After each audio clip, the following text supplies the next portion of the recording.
So you want to do your own startup. Hey there, this is Jovan Hutton-Pulitzer for TechMooc. What does it take other than money and a great idea to make your startup successful? Well, money is critical, but there's something even more critical, and it is selecting who will be the right co-founder with you for your tech startup. We're going to talk about this and more right after this. Welcome to TechMooc. What's MOOC? Massive open online courses, and this podcast will give you a massive dose of tech and business savvy. MOOCs from Harvard, MIT, Cambridge and every major university around the globe are the way to stay ahead of the business curve. Your host for this program is Jovan Hutton-Pulitzer, the internet pioneer who created Scan to Connect and Scan Commerce. You know, why you're able to scan codes with your mobile device and get information. So let's get started. Here's Jovan. When it comes to startups, everybody thinks it's about raising the capital, right? Well, there are more important choices you can make when you're funding your startup, and one of the most critical ones are choosing the right people to partner with you. In fact, to be your co-founders, that's critical. And that's why this program today is sponsored by University of London and the London Business School, because they have a course, a MOOC, on how to finance and grow your startup without VC. Have you ever heard that before? Without VC. Well, this program has 5 models that are brought to life by real-world stories of inspiring individuals, people you've heard about like Michael Dell, Bill Gates, Richard Branson, and more. Here are the 5 modules in this course that they teach about this very topic of startup. I want to share them with you before we get into how to choose your right co-founders, because these are just as important. First, you need to understand why you want to take a course like this, because it's critical that you understand not only how to finance, but how to grow your startup. But this module takes a different turn. It talks about why taking venture capital is a bad idea. Did you know there's other models? Module 2 talks about matchmaker models. Module 3 talks about pay in advance models. Module 4 talks about subscription models. And Module 5 talks about scarcity model. Have you heard of this one? This is Module 6, service to product models. And week 7, which is Module 7, is putting a customer-funded model to work in your business. This is a pretty exciting MOOC. You can take it, just go online, look it up. It's from the University of London and the London Business School, and it's called How to Finance and Grow Your Startup Without Venture Capital. Now let's get to the topic of this particular Tech MOOC, how to choose the right co-founder for your startup. Believe me, I know that choosing who you do a startup with, whether it's equal in co-founders or founders, or you have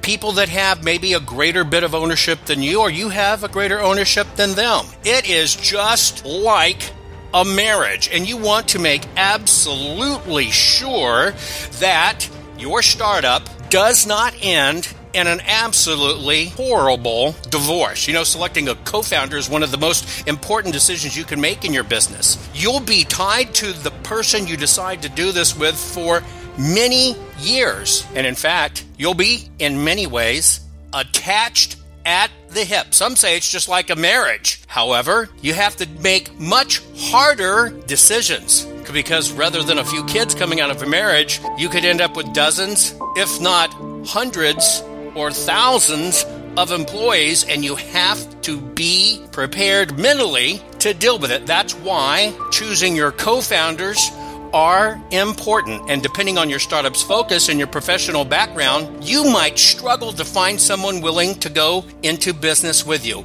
When we come back after this short break, we're going to talk about the top 7 things you need to know. Hang tight. TechMooc will be right back. Oh man, the 90s. So cool. Remember this banging tune? Jump on the tram, catch it up. Grab a sandwich, chomp it. My Nancy plays the trumpet.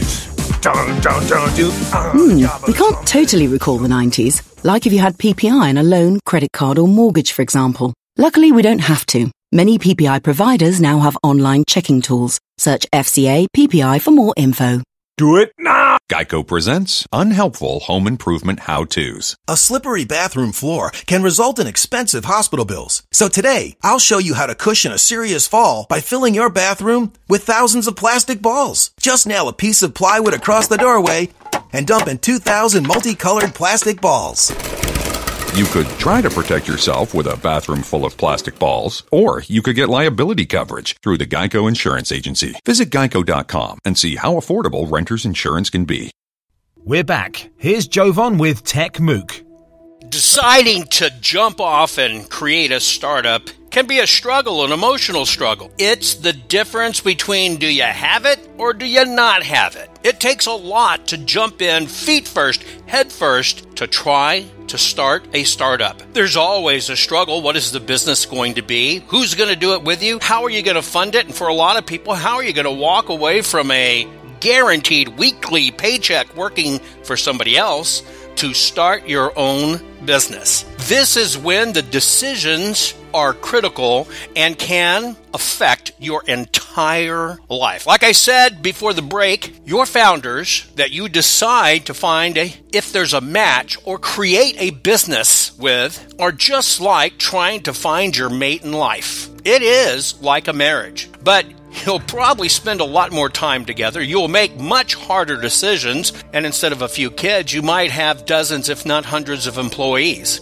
And depending upon your focus and your mindset and your professional background, it might be a struggle to find someone willing to jump off feet first and many times go checkless to abandon funds and jobs to start a startup with you. That's why the choices you make as a startup are incredibly critical. And one of them is deciding who are you going to hook yourself to? Who are you going to marry yourself to? Who is going to be a co-founder with you? Now, co-founders are different. This is not like an employee. This is somebody you're going to be enmeshed with almost forever, depending upon how your company goes. So you have to choose correctly before you tie the business knot with someone. Here is what Inc. magazine says are the 7 things you need to consider when deciding who is going to be your co-founder with you. You need to define your core values. You must start from the very beginning with a well-defined set of cores, and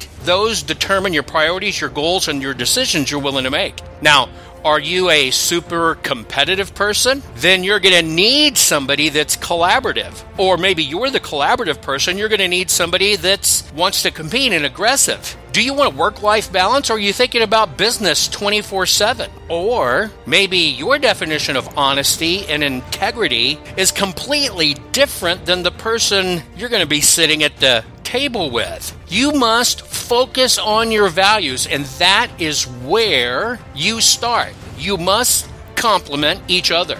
You got to decide on the trade-offs you're willing to make. People call them anti-values. There are things that you're willing to forego to get to your values, but you've got to understand what they are. Are you willing to give up things like privacy or security? Are you one who it's important to meet deadlines, and are you willing to work late hours and change your personal plans to meet those deadlines? Making these choices up front with your co-founders or the people you're considering to be your co-founders, and defining what your priority are and what sacrifices you're willing to make are critical. You especially have to assess your own strengths and weaknesses. That's number 3. It's a fact of life. We all have strengths and weaknesses. I'm bold, I'm brash, I'm aggressive, and I will ask for the big ticket. But are the people that you're partnering with, do they understand how to develop strategies to leverage those strengths? Or are you just working on mitigating their weaknesses, or they're mitigating your weaknesses? Highly successful people must have this dialed in. They must know where they excel. They must know what makes them